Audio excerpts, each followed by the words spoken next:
If you're a fan of Real Chat, head to iTunes and please give us a review. The more positive reviews we have, the easier it is for other film fans to find our podcast. And now, this week's episode of Real Chat.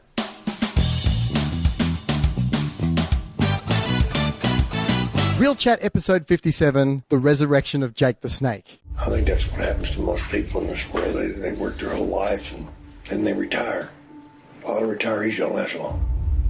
They have no purpose in life anymore. Didn't you used to be Jake the Snake Roberts, man? What happened to you? You're a sick man, Robert. Oh, that's true, I am. At least you know that. All these things that happened to me as a kid, they make you who you are. Yo, Jake. Haven't heard from you in a while. Give me a call. A month ago you did crack, man. How often do you feel like you fight the addiction? 24/7. Before anyone can actually help you, you gotta be ready to help yourself. It's not a choice, man. When the cravings hit you, it's on. I'm right here. This is the beginning. And I can't change what I did. I don't want to hurt him or me anymore. Or anybody else that cares about me. Our dad is changing. He tapped me on the chest. He said, son, I want more time. I want more time with you. No one believes it's gonna happen. All I can do is change what I'm going to do tomorrow. So what do you really want? I want to be free. I know it's gonna be tough. Today. And then we'll get to tomorrow and we'll say it again. If you want to stay with us, you don't drink ever again in the presence of us, period. 1, 2, 3, 4. I just had both my boys tell me they were proud of me. You keep seeing that light, no matter how dark it gets, you keep seeing that little light, and you strive to the light.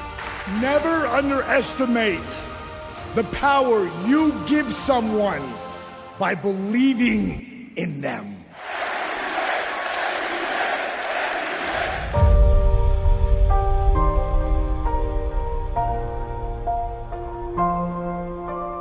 Everybody, welcome to episode 57 of Real Chat, a podcast that promises week in, week out, the real world as we know it. I was raised by the World Wrestling Federation, now known as World Wrestling Entertainment. This may be the reason why I take stock in how many metal folding chairs are in reach, just in case I need to defend myself.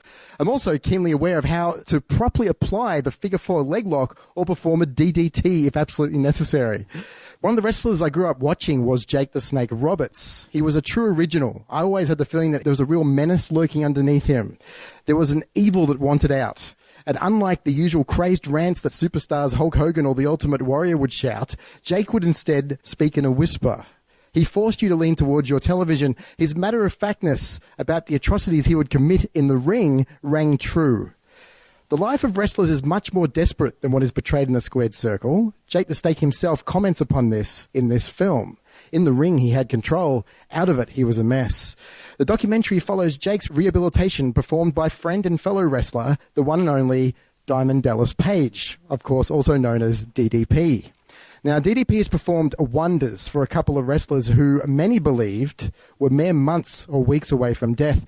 I came away from this film with a deep appreciation and admiration for a man who does the dirty work of helping addicts kick their habits and rehabilitate them. Today, in this very special episode, Real Chat is looking at the 2015 documentary, The Resurrection of Jake the Snake, a film that shows us how damaging addiction is and the amount of brute force it takes to kick out. My name is Adam Stolfo, and I'm joined here by my partner in crime, Mr. Brose Avard. Big wrestling fan, Brose. Absolutely. You've left off one of the most important things about Jake the Snake Roberts. He had a bloody snake, mate. He walked down to the ring with a snake in his hand. Who does that? It's crazy. Macho Man was bitten by a cobra in the middle of the ring because Jake the Snake had a bloody snake every step of the way. And look, this is one of those great stories. It's great to watch. A lot of people have seen Beyond the Mat in 99, covered a little bit of Jake's life and didn't treat him necessarily with the kind hands he deserved. It's taken another 16 years for this man to get back on track, and it's all courtesy of the great man Diamond Dallas Page. And all wrestling fans have got to be thankful for that. And this is a true journey for a wrestler, an addict, a father. I almost cried at the end. I teared it up enough during it, but just to see this man back on top is so rewarding and it's so satisfying, and we're so privileged to talk to the man that helped it happen. Absolutely. So a very special welcome to Real Chat's very special guest, fresh off his appearance at WrestleMania 32, Mr. Diamond Dallas Page. How are you, Dallas? I never had a bad day in my life. But That's what we want to hear. you know, bros, I gotta call you out here. First of all, you said you almost cried. You're a liar. You know you did. I mean, if Stone Cold Steve Austin says a tear or two shed down my cheek, if he says it and it's on film, which I couldn't believe because we were interviewing him because we did one of his podcasts for all three of us. Jake did one, I did one, Scott did one. It's the first time that Steve had come to the D.D.P Yoga Performance Center, which is in Atlanta, Georgia, and he was blown away by the place, but he was equally as blown away by the movie. And if you don't know, like really know Steve, like, you know, he ain't putting over anything that he don't believe it. And it's really tough to get him to say, yeah, not bad, because he watched the film. Well, it's impressive to see him interviewed because Yeah. he rarely does interviews for anything in that kind of context. Like Right. to get him, if it's not an official WWE thing and it's not his podcast, he's not out there talking much about the business. Generally, he keeps it quite private. So to get him on there, he likes to keep the stories in and out the road, and he doesn't really want to ever come off like a commercial when, you know, he's doing his show. Absolutely. So for him to really go out of his way to talk about the film, and I showed him one of our earlier takes because, as you know, being in the film, you know, business, so to speak, as you guys are in part of the business, you know, it may take 100 edits or more. Yeah. You know, sometimes to get there, you're never finally done. You know. Now, of course, DDP is a legend amongst wrestling fans. DDP first broke into the wrestling business in 1988 as a manager in the American Wrestling Association, where he worked for 9 months before signing with WCW. Yeah, it was 3.5 years before I got a break to come in as a manager, and Dusty Rhodes was in charge of the book then, or the writing. Dusty also brought me into Florida Championship Wrestling 2.5 years earlier than that. Sure. And he took me under his wing, and without Dusty Rhodes, there is no Diamond Dallas Page. And when it came time for, he went up to WWF and did the polka dotted gimmick. Well, Dusty, you know, Dusty was the baddest cowboy on the planet down in the NWA and in Florida Championship Wrestling. So when he went up there, you know, Vince stuck him in the polka dotted gimmick, sort of like, let's see what you can do with this. And Dusty got it over, of course. And at some point he came back to WCW, and that's when he brought me in as a manager at 35 years old. And you were there for over a decade as well, where you became 3-time WCW World Heavyweight Champion, 2-time WCW United States Heavyweight Champion, 4-time WCW World Tag Team Champion, and 1-time WCW World Television Champion. It's pretty good. I think there's only 4 guys who actually had all 4 titles. And because it came with me, I got the television title. Then I got the U.S. title. Then I got the tags, and then it was the world, championship title.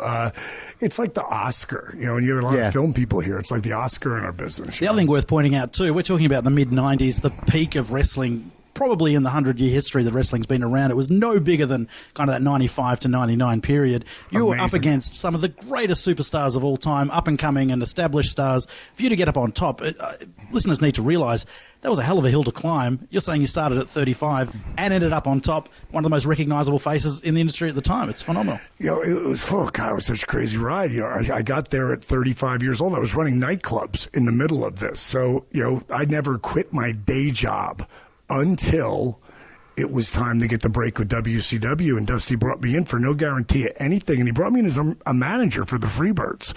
Getting to see Michael and Jimmy finally inducted with the Freebirds was a pretty big deal because I spent so much time with those guys. But, at some point they took me away from managing because of the long hair, the diamonds, the rap, the diamond dolls. And Scott Hall warned me about it because I brought him in as the diamond stud before there was ever a Razor Ramon. And he warned me about, you're upstaging me. You can't do that. You've got to stick. It wasn't as Dusty said, it wasn't my fault. It was just part of who I was to be in that spot. And then they wouldn't let me manage anymore. So at 35 and a half, I start training because I had 7 months left of my contract. It wasn't like you should go wrestle. They were like, you can still be our 4th string color commentator who has no credibility at all. And that was going to be my destiny.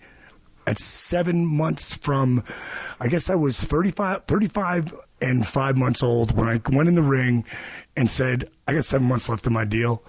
I never wanted to be a manager. I wanted to be a wrestler. And that's when I started, and everybody laughed at me. Michael P.S. Hayes fell down on his back laughing, belly laughing at me.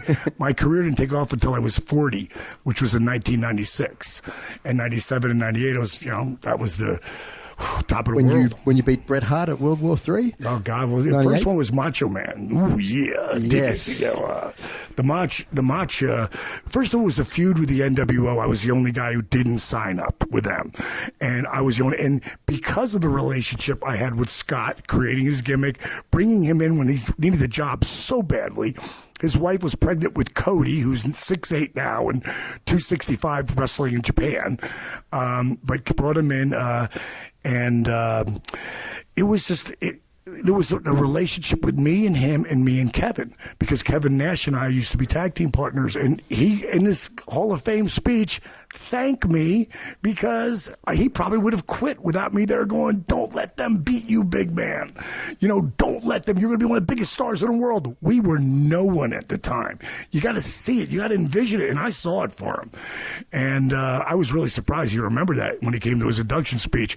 But we had a real relationship, so when I turned the NWO down, it was a really big deal that they didn't crush me and kill me. Yeah. So that started my run, and then Randy Savage came in and he wanted to put me over and lift me up, and after that it was like a rocket. And after WCW was sold in 2001, Page signed with the WWF, where you made your pay-per-view debut in the main event of July's Invasion show, a pay-per-view I actually watched fairly recently as well, which was really great to see that debut again. Well, it was a great entrance. They weren't ever going to let anybody from WCW really get on top at all, and I had to really take it. It really taught me a lot about my character, of really being able to suck it up and learn to breathe through it, because I had to look at where I would be later, because I don't think it ever behooves anyone to talk negative about anything. Find that positive. And now look at the run I've got in the last 5 years. It's been insane. Between the very best of Nitro, all three, bringing Jake and Scott in, and to help bring him into the Hall of Fame, inducting Jake, being at the Rumble, and just being at Mania at 60 years young. I mean, it was like, wow, it's all paid off, So, and due to a series of injuries as well, you allowed your contract with the company to expire in 2002, and then you worked for TNA for a bit. 2004-2005, challenging for the NWA World Heavyweight Championship in the main event of Destination X 2005. Yeah, it was fun. I wanted really to show people me at 49. Look what I'm doing. Oh, how can he do that? D.D.P. yoga. And that's really what I was trying to look at. I'm doing, look at how I'm still. I wasn't the same guy I was at 44, but I was pretty good. It was still way better than a lot of other guys. And with the Australian debut of the screening of this film, The Resurrection of Jake the Snake, at the Astor Theatre on the 24th of April this month, including a very special Q&A with your good self. Yes. We couldn't think of a better time for Real Chat to have a look at this amazing documentary. So I'll start over here with yourself, Brose. What are some of your initial thoughts on this film and how it's affected yourself? I guess, like I said at the top, there's a lot of stories out there about wrestlers. There's a lot of the wrestler itself, the film. There's Beyond the Mat. There's all the stuff that WE pumps out. There's stuff online. There's books written. A lot of that stuff that's written about wrestling it comes from a negative space. So something like The Wrestler, it's about looking at all the negatives in wrestling, and it doesn't celebrate any of the positives, and there are a lot of positives, and there are so many examples that just, especially by the time that film came out, were completely ignored. And then a lot of books that have been written kind of late 90s onwards, again, written by outsiders, their negative approaches, why WCW was shit, why this person's an idiot, why this guy's a moron, the top biggest dickheads in wrestling. So the great thing about this film is it comes from wrestlers, it's about wrestling, and it's celebrating the positives about wrestlers. Wrestling can be a very selfish business, from what I understand. A lot of guys, it's a solo kind of pursuit. Guys look after themselves. To see someone as big as DDP, one of the greats of the industry, then turn around after his success and say, well, hang on a second, my mates have fallen behind, grab him by the scruff of the neck and pull him back up, it's a beautiful thing. And it's great that it's been documented, because I knew it was going on. I followed it online, a DDP Yoga website and the DDP websites, all that stuff, mentioned it constantly. So to see it finally on film, it's just incredible to see a beautiful, positive story about wrestling, because there are plenty of positive stories. So let's celebrate them, and this film does it perfectly. So for listeners not familiar with the work of yourself or Jake the Snake, DDP, can you tell us about the experience you went through with the release of films like Beyond the Mat or The Wrestler, and how, if at all, that influenced this film? Well, you have to understand why this film even exists. And I believe in documenting stuff, and if we didn't get it out there where Jake was, how low he was, how when Scott Hall came in, a.k.a. Razor Ramon, if we didn't show you where they were, you would never believe that they got to where they ended up, because it would be sort of like when you start a program to fitness. If you don't take pictures in the beginning, you never really know, because so many people have so much self-doubt. They're all like, oh, God, it's been 60 days, but I haven't changed that much. But if you take a picture then, and then look at where you were day one, you're like, oh, my God, whoa, wait a minute, yes. And then all of a sudden there comes a new, confidence. And, your brain, we're all the story we tell ourselves. And that can be positive or negative. And it's really easy to embrace the negative. So starting out with Jake, you have to understand where the relationship came with me and him. When I started at 35 wrestling, no one believed in me. Jake came in around 36, right before I tore my rotator cuff and got let go. And I'd known Jake from my nightclub, where he came into my nightclub in Fort Myers, Florida, and we were drinking buddies. So that's where our relationship starts. And then when he comes into WCW for that very brief, 3 or 4 months, he just happens to show up at the power plant. It's where sort of like where WWE Performance Center, that it all started at the power plant. Paul Levesque, a.k.a. Triple H, that's where he was, down the power plant. Not at this time would be. He would come later, because he's 15 years younger than me.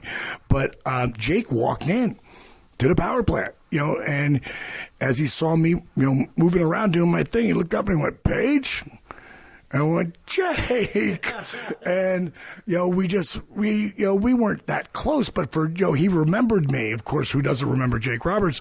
And then me and Kevin Nash, who were tag team partners at the time, we would become his flunkies, drive for Jake, because we just wanted to absorb whatever knowledge we could from him. And then when I tore my rotator cuff and they let me go, Jake had called me to see how I was doing. And him and his old lady had split up. He ended up living with me for 3 months. And over that time, he mentored me. But he lost the 12-foot black cobra in my house. I told that story at the Hall of Fame. And my wife at the time booted him out of there. But he never stopped mentoring me. He got back together with his wife, and I filmed everything I ever did. And I would film and bring my stuff to him, and he'd watch it and he'd critique with me, but make me figure it out, not just tell me, make me figure it out. So without Dusty Rhodes, there is no Diamond Dallas Page. Without Jake Roberts, there's no 3-time world champion. It just never happens. I think it's worth pointing out, too, that guys like Jake the Snake Roberts and Scott Hall, these aren't your run-of-the-mill, everyday professional wrestlers. These are two of the sharpest wrestling minds in the history of the business. These are guys that can put together a match and pick apart a match better than there's probably only 4 or 5 other guys that know how to do it like these guys do. Maybe a Pat Patterson. I'm struggling to think of Shawn Michaels. Shawn Michaels. Rick Rude is another one. So these are guys that know the history of the business. They know the structure of the performance. They know how to create a story and character. So they're not idiots. These guys aren't just, there's plenty of guys down the bottom feeders that are just, going to job the rest of their lives. These are two of the greatest minds in the history of the game. They're right up there. Most destructive. Absolutely. And that sort of goes with that hand in hand, especially with actors. A lot of actors, some of the most talented are people with the most problems. Yeah. Because they can tap into that it factor because they've been there and lived it. That's why I stopped acting. I just don't have enough problems. I tried to stack some up and just, picking my nose didn't quite count. So I just threw the game away. Helped. But I wanted to help Jake, and I helped him numerous times, giving him some money for this. And he was always selling something because it was too much pride. And, as an addict, you lie, you cheat, you steal. That's what you do. And it took me a long time to understand that part of it. Why are you lying to me, dude? You don't have to lie to me. Let's just talk about it. But that's what you do. You lie, you cheat, you steal. And, for Jake, he would manipulate, money out of me or whatever, to tell me this is coming and I'll have it by blah, blah, blah. And it just never existed. And at one point I was really pissed at him and I just stopped talking to him. And at some point I was just like, okay, that is not where I want to be with the guy, who I love as a brother. And that really helped me be in the position I'm in today, because we are who we are because of the people that influence us. And I just reached out to him. And you guys have seen the disabled veteran that I helped walk again, right? Yes. That video. Very, very, very powerful video. Steve Yu, he edited that. But Steve Yu's also the chief editor and director of The Resurrection, Jake the Snake. And it's a very powerful video that makes people believe and gives them hope. And I showed it to Jake, and he was moved by that, of course. And I mean, showed it over the internet, sent it to him. He's in Texas. I was at the time in L.A. And I said, if you will do the program, bro, if you'll let me help you that way you helped me, and you lose, at the time he was 307 pounds. That's huge for Jake, and crippled up. And I didn't know how bad he was. And I said, if you can lose 20 pounds on your own, I'm looking at buying a place in Atlanta. I'll move you in with me, bro. And I'll take you through this journey, because my goal, it's just the movie Beyond the Mat crippled Jake, because it wasn't what the guy did, because he did smoke crack in front of him. He trusted that guy. He didn't think he would ever put that in there, because that crippled him with his family. What a loser. I mean, how much of a loser can you be thinking, to Jake, that's, again, the shame that goes with having an addiction. Like, every person who has an addiction has that inner shame. And I don't care if it's food.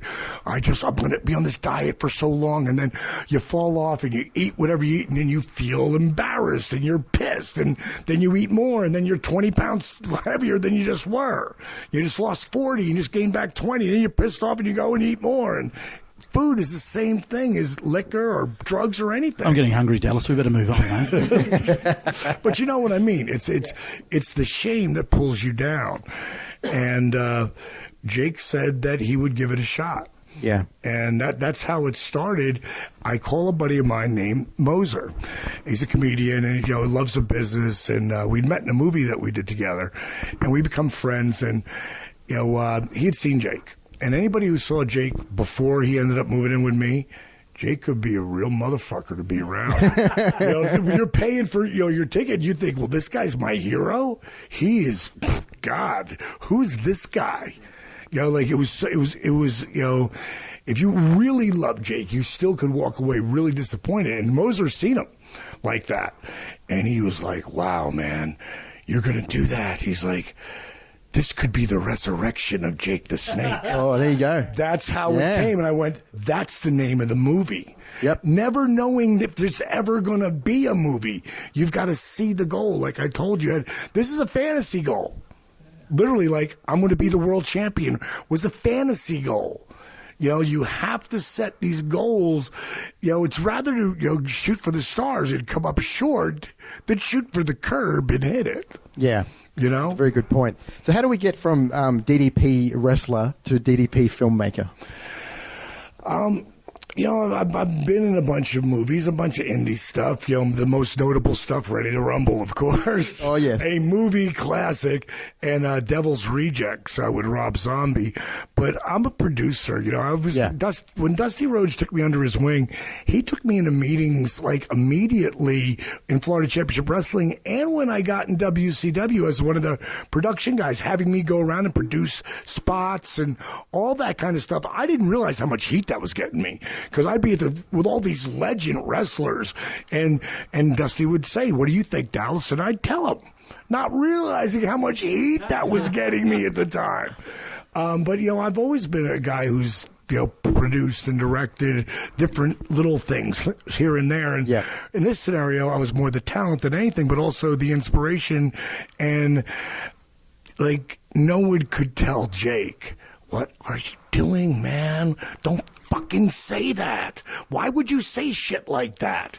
And like, I got to a point where I didn't want to like tell him like, you can't do that, bro.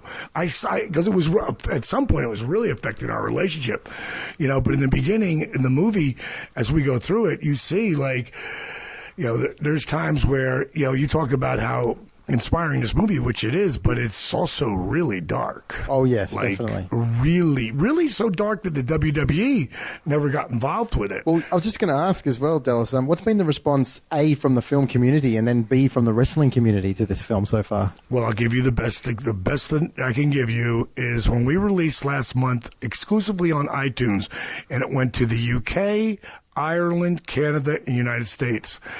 Just the United States. Just from there, we had 306 reviews. 248 of them were written reviews by people.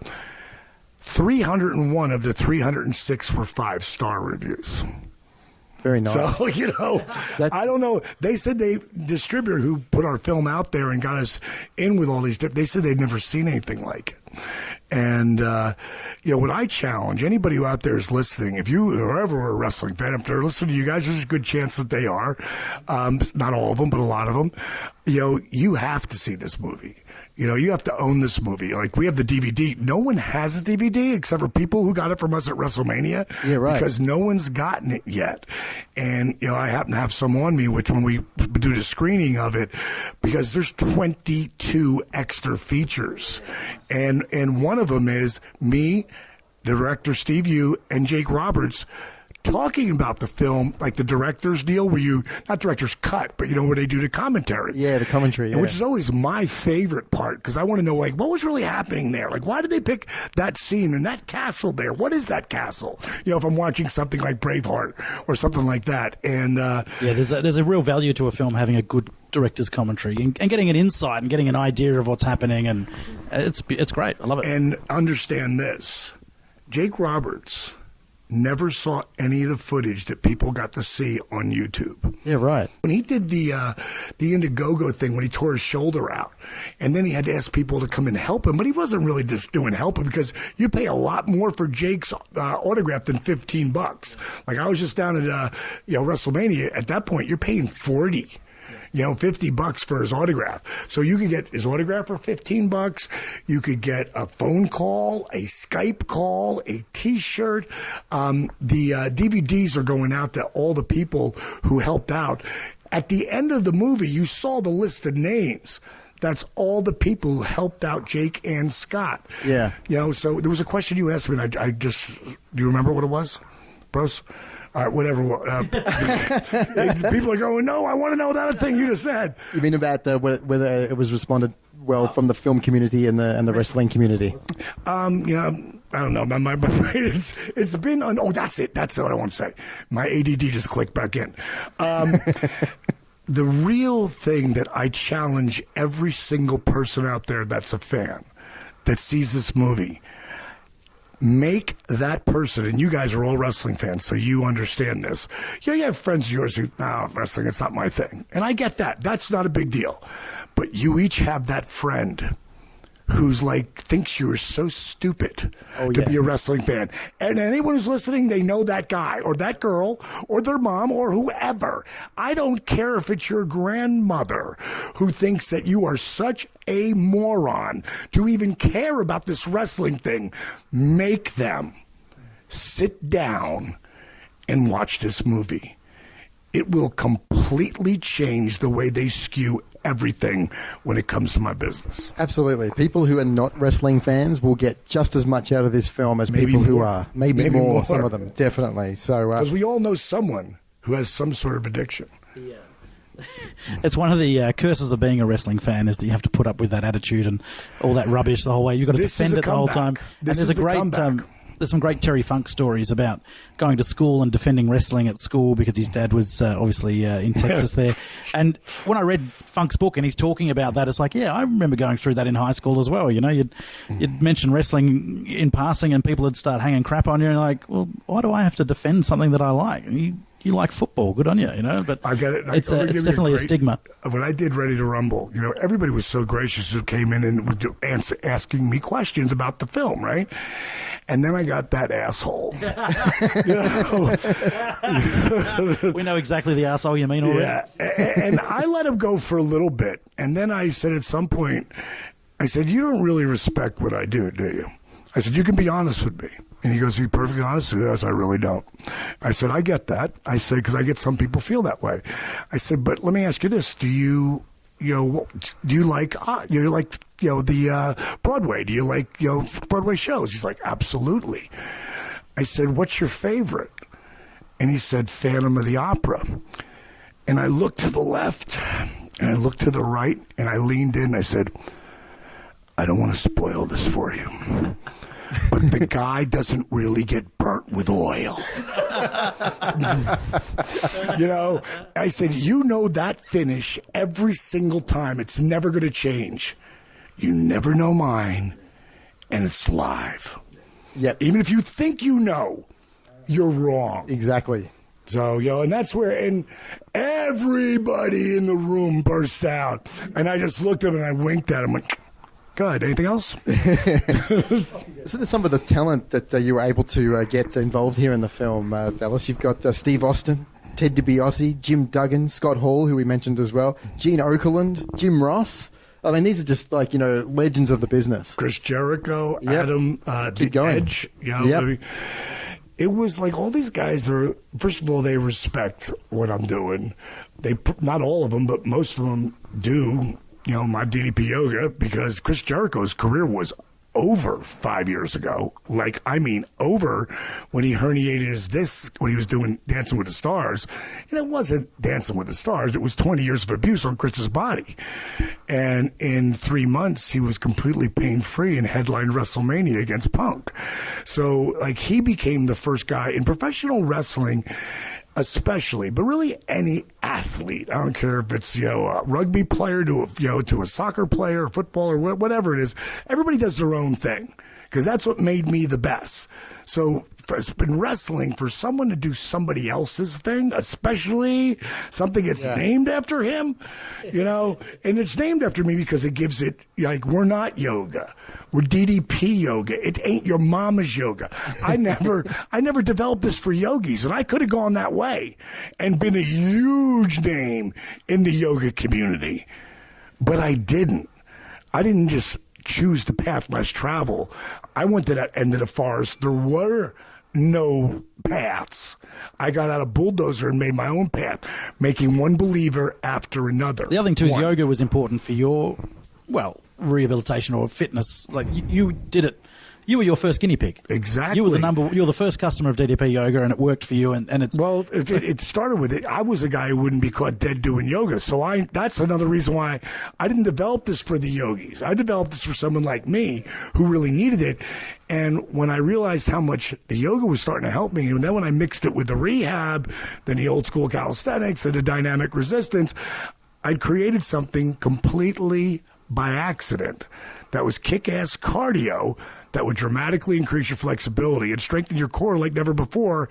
But here's the key for guys like me, Jake, disabled veteran, Scott Hall, Chris Jericho: minimal joint impact.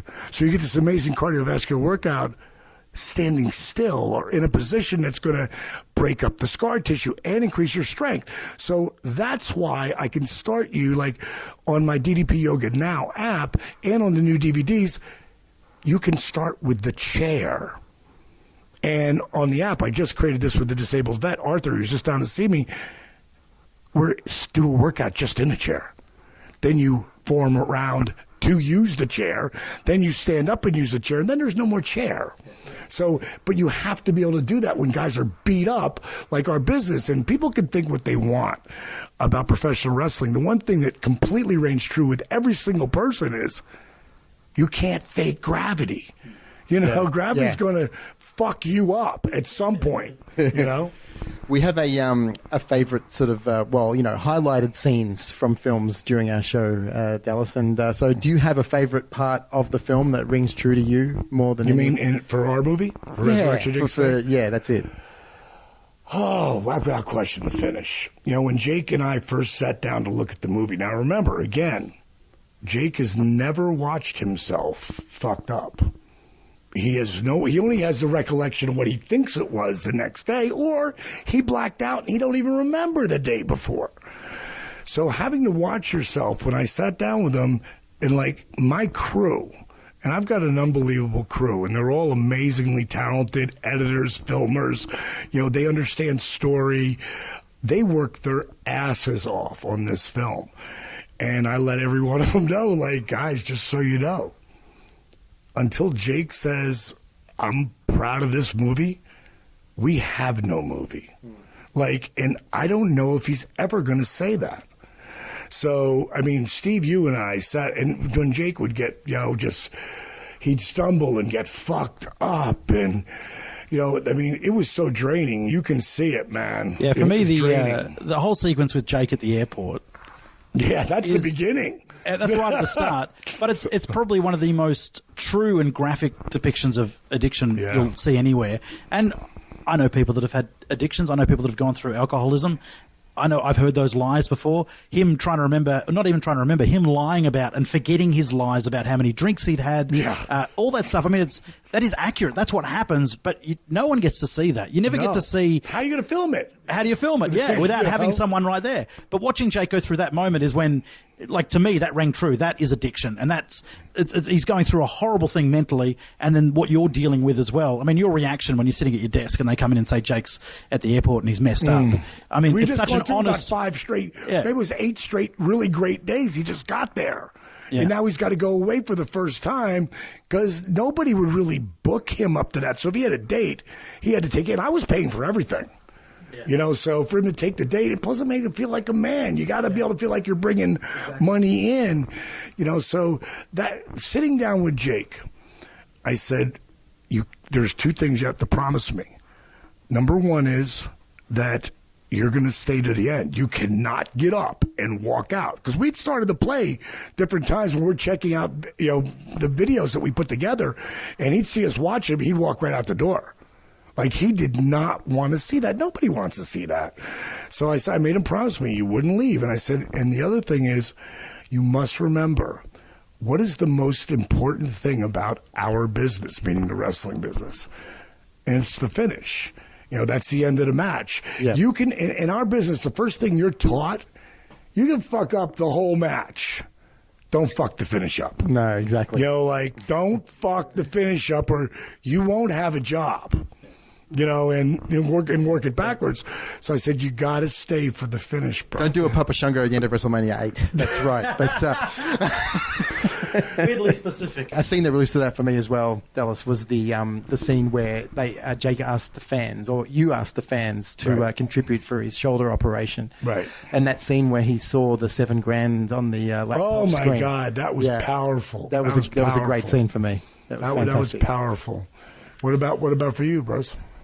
Yeah, the whole airport sequence. It's just it's so brutal, and it just rings true. It's just so honest. It's once that scene happened, and it's quite early in the film, then I was hooked. Then I bought in because I knew it wasn't a D.D.P. self-promotion vehicle. Once I saw that scene, not that I expected it to be, but you know what I mean. No, I get it, dude. D.D.P. is he's a big guy. He's got a huge reputation.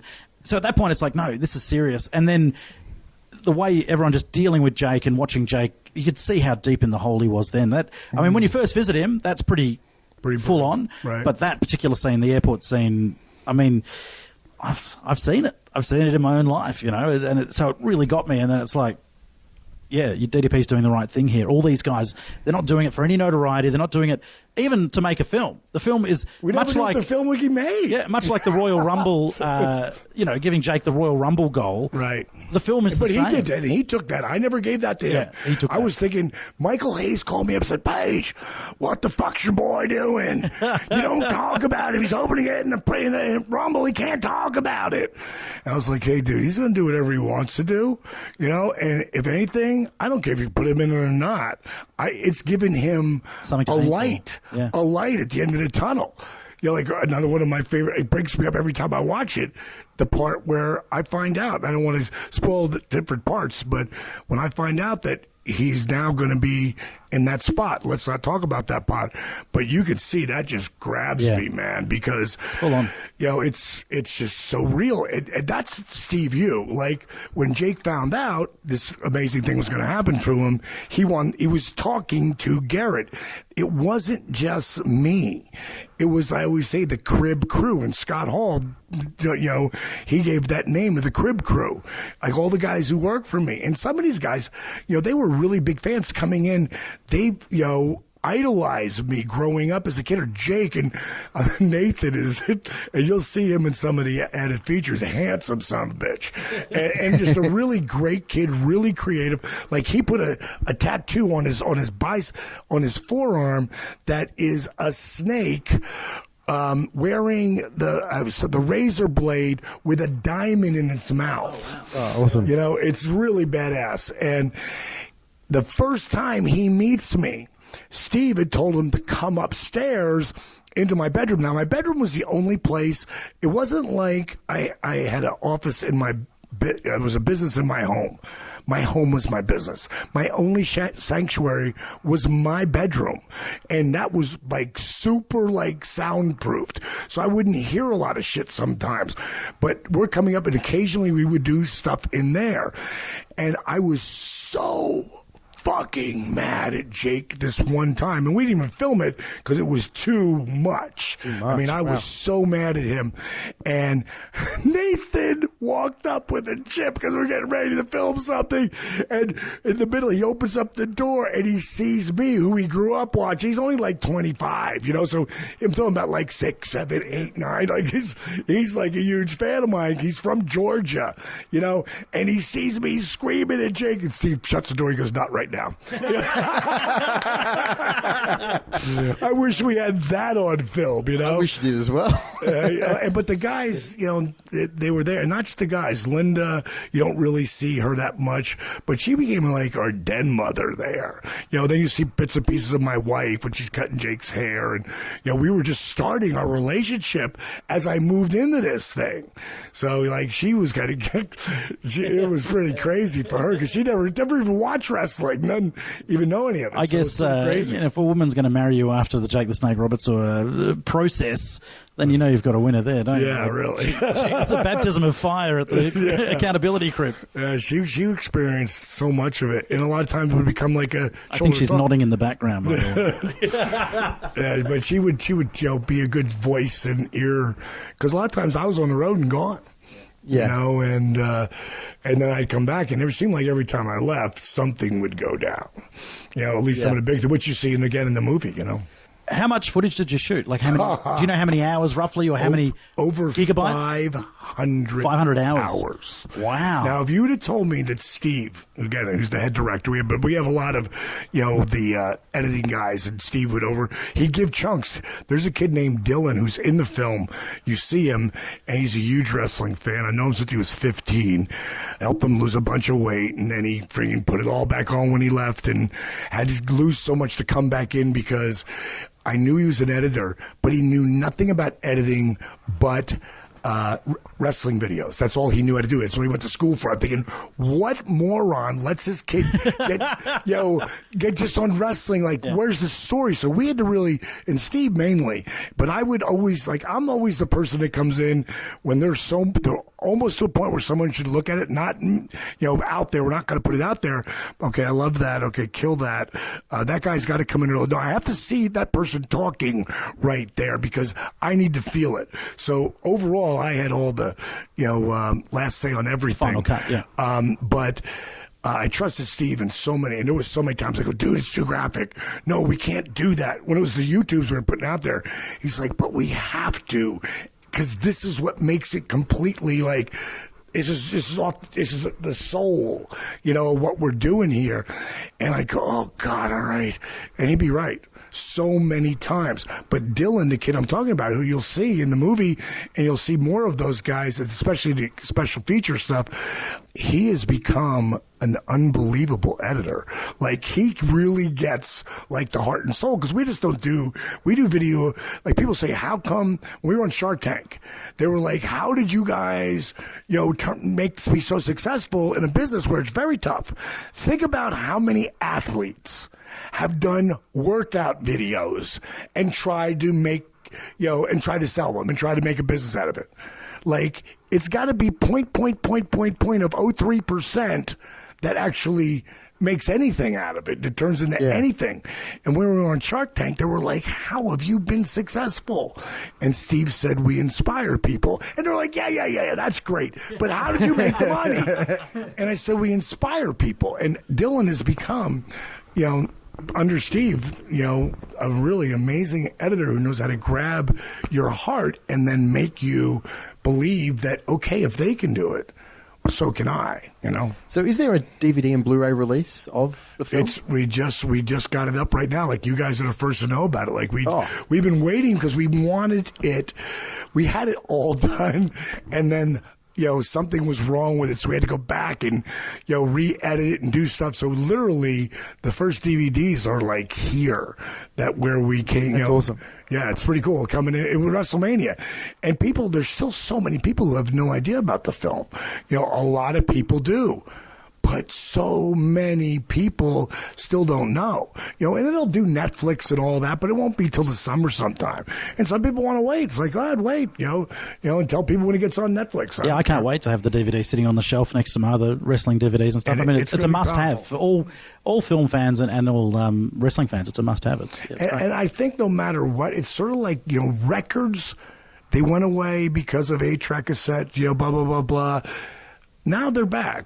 I think there'll always be records, and I think there's always going to be DVD. It's not going to be the big, broad thing that it used to be, but I think there'll always be that because people you can't get all that, on just getting the video. You can't have all the extra stuff, and the extra stuff is what, especially as a fan, makes it really amazing. Like, I've had people say, so who are those guys in the background? Those guys, again, I couldn't have done it without, we used to say it takes a village. It takes a village to raise a kid. Even more so when the kid's an adult.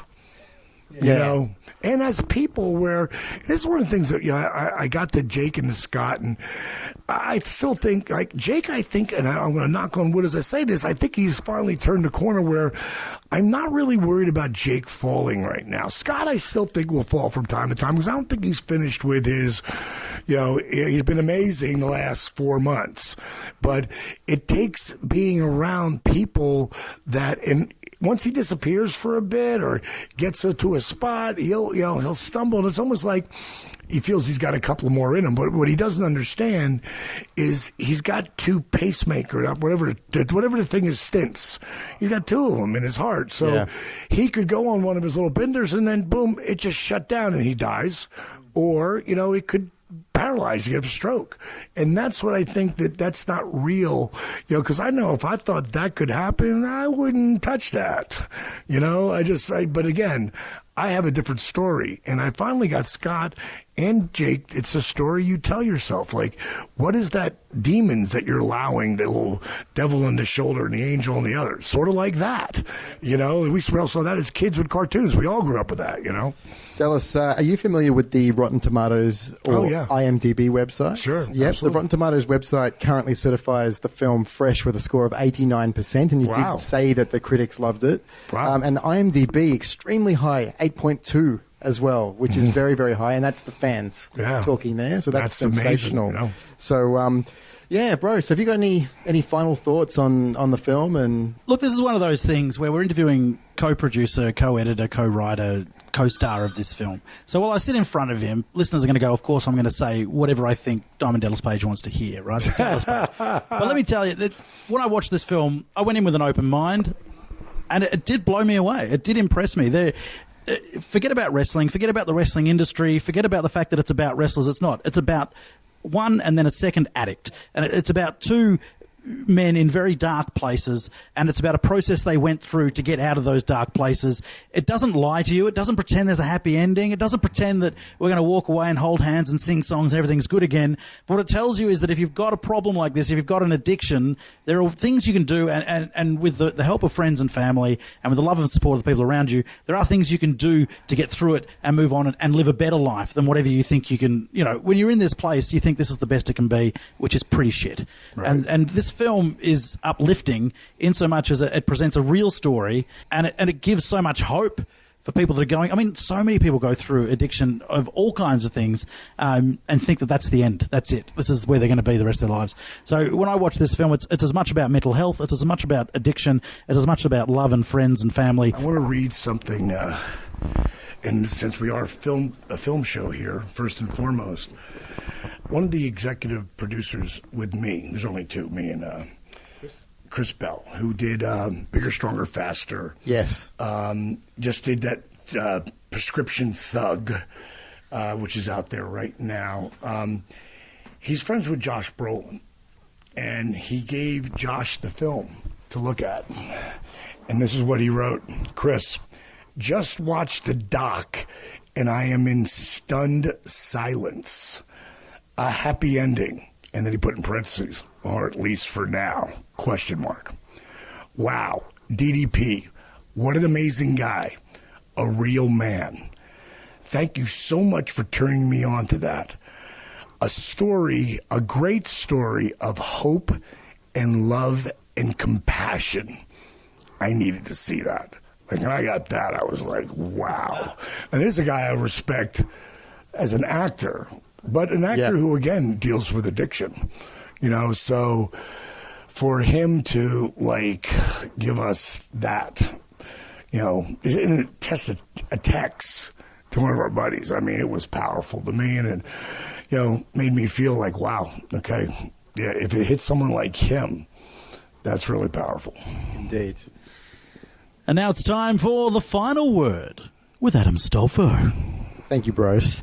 Now, this is a documentary that many may assume only appeals to wrestling fans, or to be even narrower, WWE fans. This does a great injustice to a film that at its core is about addiction and recovery. WWE produces some great pieces about their stars, past and present, but this is not a WWE film. The film is raw, gritty, it's the emotional roller coaster that leaves the viewer at times in tears of both joy and sadness. It can be uncomfortable to watch at times, but it's supposed to be. Addiction cannot be truly documented in a glossed-over fashion. This is also a story of fame and the effects of its absence. It is about brotherhood and the fraternity and bond between the two men. The 93 minutes of the film really flew by for me. I personally cannot wait to watch it again and share it with others. What I'm most excited about is sharing it with those who don't care about wrestling, those who have never heard of Jake. I want to see if they're as moved and affected as I was, because I truly believe that this film has something to offer everyone. Obviously, I'm a rejuvenated fan of wrestling and a lifelong fan of Jake, and this film was quite the wake-up call for me. It was really hard seeing the man I idolized at the age of 10 in such a self-destructive state. The fact that he was able to finally battle back and find his redemption is something that really should be celebrated. This film does that, chronicling every step of the journey that brought him there. I commend Jake, Dallas Page, and Steve Yu for bringing this to us, and I also hope and believe that it will be a wake-up call to those battling addiction to reach out for help and see that no matter how badly the monster has its claws wrapped around them, there is always hope. This truly is a wonderful, special film. So congratulations, Dallas. I commend you with utmost respect and admiration. And I'm really glad that we got to review it here on Real Chat today. I guess the flip side of it is this film shows you not to give up on someone. Right. Don't give up. They're going to fall. They're going to keep falling. But you've got to pick them back up again every time. And if you pick them up often enough, they fall less and less often. And that's what you've got to deal with. You can't walk away from it. And I think that's, as a friend to Jake, is what you've done, as a friend to Scott as well. And it's great. So it's great to see it on film. Well, anything I can leave anybody with this part, I honestly believe that if this was about three rock and roll guys, or if this was about three golfers, and say Lee Trevino grabbed Arnold Palmer and Tiger Woods, it not only would have won the Oscar, might have won Best Picture, period. Yeah. But with wrestling and about three wrestlers, it didn't have the same, because we have people like we know that shut down, and like I said in the beginning of this thing, grab someone who doesn't like it at all. I was thinking of pitching a similar documentary with Tiger Woods to get over his sex addiction, but I kept emailing him. I got nothing back, but we'll see what happens. No, so let me put this too. Where exactly is the film, and how can people get a hold of it? Because I don't know exactly. Definitely at the Astor Theatre in Melbourne on the 24th of April. Make sure you check it out. Tickets available at Ticket Blaster. It's also available online, iTunes, Google Play, Amazon, PlayStation, Xbox, and Vudu if you want to stream it. And while Dallas is in town for Supernova, you can grab a copy of the DVD, I believe. Yeah, we'll be over at Supernova, for the weekend, and then going to the movie the following week. And then we're even doing a D.D.P. yoga workshop, which I was flying from Brisbane into, because we were up at Supernova up there on the Gold Coast. And as I was grabbing my bags and rolling them across, they went, Dallas? And one of the cops says, oh, my God, I can't believe you're here. He goes, I've got the D.D.P. yoga. Really helped my back out. I was like, awesome. Oh, there you go. And just catching that through that. So if anybody wants to work out with us, we've got a special workshop. And it's not like you just do a workout with me. It's inspiration meets perspiration. It turns in, I say 2.5 hours, but most times it goes to 3.5. And what it is, it's an inspirational story, because I want to grab people and pump them to a point that they believe that they can run through a brick wall, because it's important, all about the belief system. And then I break in the breathing and dynamic resistance, which jacks your heart rate up, when you're standing still. And then we get into, the Diamond Dozen. And I really get into the different moves, and then we do a workout, and it's all in total. It's a really great experience. And at WrestleMania we had 111 people at one time working out together. It's pretty special. So it's all that information is at the same place at Ticket Blaster as well. Yeah, so check that out. Get along. Make sure you see Dallas while he's in town, and if you don't get a chance to see Dallas, definitely check out The Resurrection of Jake the Snake. Thanks for joining us, Dallas. An absolute pleasure. Jake the Snake, the resurrection of JakeTheSnake.com is the website. Ticket Blaster if you want to see Dallas while he's in Australia. Thanks for joining us. It's been your pleasure. It has indeed. If you're any better, you'd have to be twins. Thanks, Adam. Thanks a lot, guys. Cheers. You can keep in touch with us here at Real Chat by visiting realchat.com.au. Check us out on Twitter at Real Chat Podcast, Instagram, Real_Chat_Podcast, and we're on YouTube, Real Chat Podcast, surprise, surprise, and track us down on Facebook. You can hit iTunes for new episodes and check out some of our old episodes. Thanks for listening.